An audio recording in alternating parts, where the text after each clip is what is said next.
And if you watch Uncoupled, there's a lot more than kissing. I'm no prude, but it gets pretty, in there. Yeah, Or choosing literally, crazily. literally. Yeah, Yeah, pun intended, yeah. people. Hi, Tuc. Hi, Chris. Hey, how you doing? Good, thanks. How are you? Good, a nice suit. Oh, thank you. Nice shirt. Yeah, thank Are you. those flowers or fruit? It's fruit, naturally, Okay, oranges, in fact. fantastic. Yeah. Great to see you. Great to meet you. I've been doing gay press for a long time, and we've never had the chance to speak. So, Well, here we are. well, here we are. Yeah. Loved you in Uncoupled. The whole idea of a gay man being in a bubble after being in a relationship for so long. Has that ever been you, where you get back out into the gay world and you're like, wow, gay people have changed?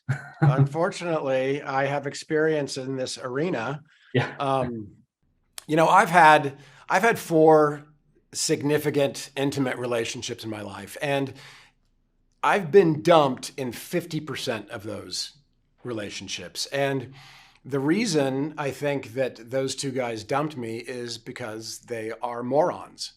I am kind and fun and a 100% all around wonderful guy. And so I got back together with those two guys to prove that to them. And then we broke up again. But So yes, you've been I've on. experienced singledom in midlife, and it stinks. Of course it stinks. You think it might be fun. Oh, I get to go on the apps. Oh, I get to date around. I get to, try all these things that my friends have been trying. And most of that stuff is more fun in theory. Yeah, exactly. You're right, because there's a big learning curve here, as Michael realizes in the show. And it's funny because it is, I don't know if it's a gay thing. I imagine straight people also have to deal with the same sort of cultural curve that queer Oh, people sure. end up dealing with. Breakups don't choose a sexuality to be more horrible to. They're bad to everybody. But I think what is unique about Uncoupled is, it wasn't that long ago that we were celebrating gay marriage, but what comes with gay marriage? Gay divorce.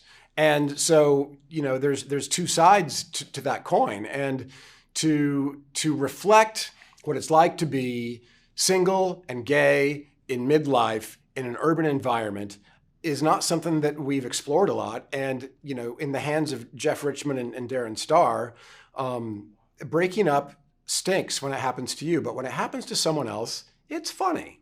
Yeah, yeah.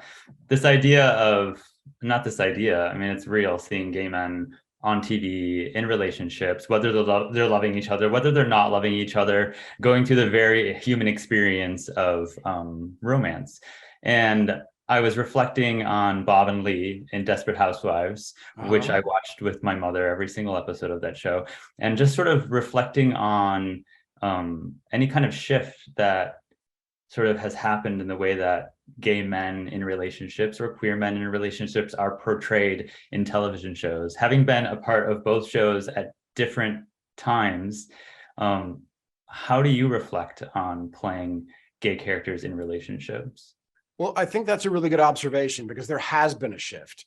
And when Kevin Rom and I played the gay couple on Desperate Housewives, it is about the same time that Jesse Tyler and Eric were playing the gay couple over on Modern Family. But what was notable about those two things is that there was a gay couple on those shows.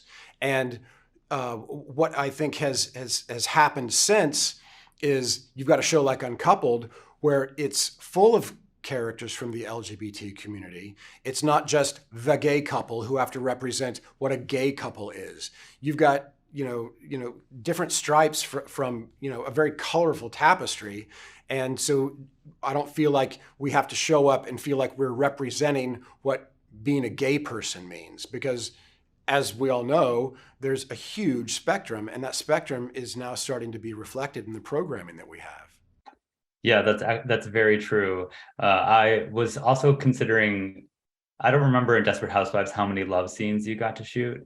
But I do know that Modern Family got a lot of flack for not allowing its gay couple to kiss. I think because Kevin and I got married on that show, Yeah. and from if I remember correctly, there was a kiss in the script, and it was cut. either by the time we shot it or by the time that we aired it. Now, to their credit, later we had a very passionate kiss in another episode. But the fact that it was an issue, it probably went through several committees at the network, should they or should they not. And if you watch Uncoupled, there's a lot more than kissing. You know, I'm no prude, but it gets pretty, you know, in there. Yeah, Or choosing literally, phrases. literally. Yeah. Pun intended, people. Yeah. Yeah, I mean, it opens up with you two in bed. What's that? It opens up with you two in bed. The first episode, the first shot is it does. you and Neil. In fact, in the script, it was more graphic.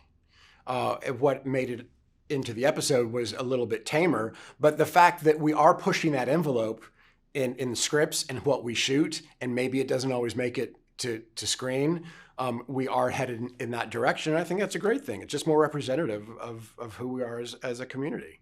What was the conversation around the scene that was cut and the one that inevitably made it to I was not part of that conversation. Okay. I was in the scene, and Neil and I did the scene together. But that scene in bed initially was a scene that was it was more graphic, in a funny way, but in a very real way. And I think they actually made a good choice in toning that down a little bit, because I think it may have set the series off on the wrong foot. That it was going to the first 30 seconds are very indicative of the tone of a show, and I think it would have been a good spice to the show, but maybe not in the first 30 seconds. I want to know how you got the role. Did you audition? What was the process like for that? Well, I've been trying to work with Darren Star ever since he did not cast me in the pilot of Melrose Place. Fair. So I schemed and plotted and made very fast work of forcing him to cast me almost a half century later. Yeah, this is a true story. Yeah. Yeah. So yeah. what happened? I reminded him of that when we started working together. What's the story with Melrose? Well, I auditioned for the gay guy, and he hired that knucklehead Doug Savant instead of me. Doug and I later became friends on Desperate Housewives. And, he's one of the nicest guys in the world, which made it even worse that, Doug got the job, because a nice guy succeeded. There's nothing worse than a nice guy succeeding. Yeah, right. Exactly. But, you stick around long enough, everything comes around. So it took a while, but I got to work with Darren after all. Yeah, that's great. So what was it like to be a part of the Darren verse? What I like about Darren shows is they're aspirational. I like that. By way of example, I was in a relationship with a guy, and I had the opportunity to move to New York a number of years ago, and he didn't want to move to New York. And so I made him watch Sex and the City, because who doesn't want to live in Darren Star's New York City? So I made him watch that, and sure enough, it worked, and he moved to New York with me. I think, he creates a world that we want to live in. Desperate Housewives was also a world, like, who doesn't want to live on that street? It looks so inviting. I wanted to go to Wisteria Lane. Yeah. Sure. In fact, I tried to mail a letter in the mailbox one day, and the prop guy said, "What are you doing? That's a prop." I mean, you forget that you're on a set. Oh, I love that so much. Yeah. I can't imagine what it felt like being there. I mean, yeah, to me, in my head, still, Wisteria Lane feels like a real place. Yeah. That's and amazing. the world that Darren and Jeff create in Uncoupled, again, is an aspirational world, a world that I would like to live in, that I would like to be part of. Yeah. I mean, he really to be. Capture New York. Yeah, it sparkles, right? Yeah. What was it like building an on-screen romantic relationship with Neil, and how much did you know each other before you started shooting this? I didn't. Neil and I had never met. What I quickly learned about Neil is that he's like a surgeon when it comes to his acting style. He knows what needs to be done, and he executes it. He knows where the joke is. He doesn't do too much. He doesn't do too little. And he's a magician, isn't he? I mean, in real life, he's a magician. He just got a tattoo of a magic trick on his shoulder. And one of the magic tricks that I saw him perform was he has to do some pretty emotional, heavy lifting in some scenes that he and I do. And when he was shot in profile, he cried from the eye that was on camera, but he reserved the tears in the eye that the camera couldn't see in case there was coverage coming up that he might need to use that eye. Now, that is a real technical, magical actor at work. That is mind-blowing. I mean, I don't know if I didn't even know that was scientifically possible. Well, he's got a real facility to his instrument, as we say. Wow, amazing. Some people might find it hard to believe that you did not know Neo beforehand. I think people assume that every gay They assume actor... that gay actors all know each other? Yes. Yeah. Well, there's a lot of us, fortunately. So we don't all know each other because there are thousands of us. You, I have to say, have shown up in some of my favorite shows throughout the years, aside from the ones we've already talked about. But 6 Feet Under, the other two, when I gave myself a refresher of the roles that you've been in, I was surprised to find out even that you were in Silk Stockings, a show I watched and shouldn't have watched as a teenager. I think Rick Springfield beat me up in Silk Stockings. I think I was beat up by Rick Springfield. Now, what does that do for your ego to be beat up by Rick Springfield? If you're going to be on Silk Stockings, right? Like Right. you might as well. Yeah, might as well get up by Rick Springfield. Yeah, exactly. And then I started to go back through your bio, and I'm in Michigan, so we're both Midwestern. Mm-hmm. And I used to go to Traverse City to Glen Arbor every summer. Oh, Glen Arbor is magical. Oh yeah, Right yeah, there. you know it. Yeah, it's great. Yeah. Yeah, I love TC during when they've got the cherries going, the cherry festival. Yeah.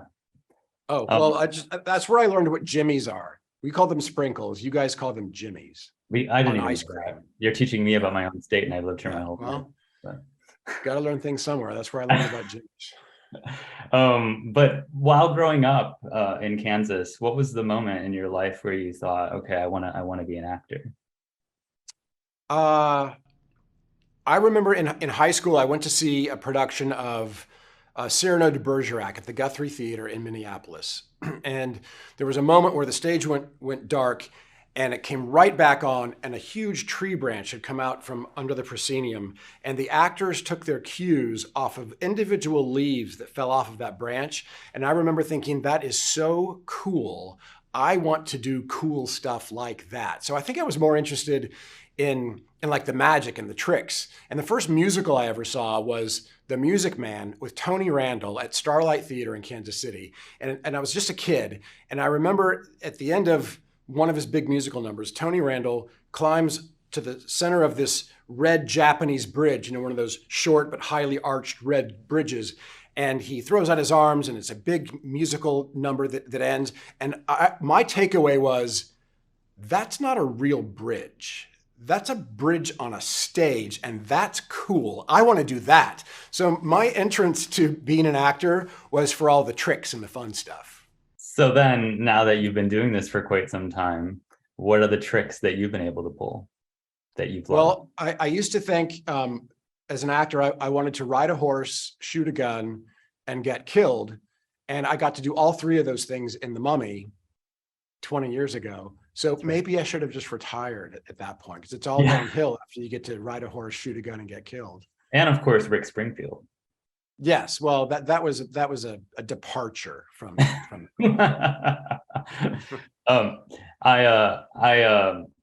getting the wrap, so I'm gonna let you go. And I want to say that it's been a delight to talk to you. Right. I love this show. I'm glad that it exists. It's really great to just see a show that is frank about the way that it portrays gay men on TV. Yeah, the change that we wanted is not coming. It's now here. We are being represented better. It's here, yeah, and I watched it. Yeah, it's amazing. Yeah, so thanks for all you do and all you've done for the community. It's very neat. Well, thank you. I like your orange shirt. Thanks so much. Yeah. All right. Take care. See ya. See you later. Bye.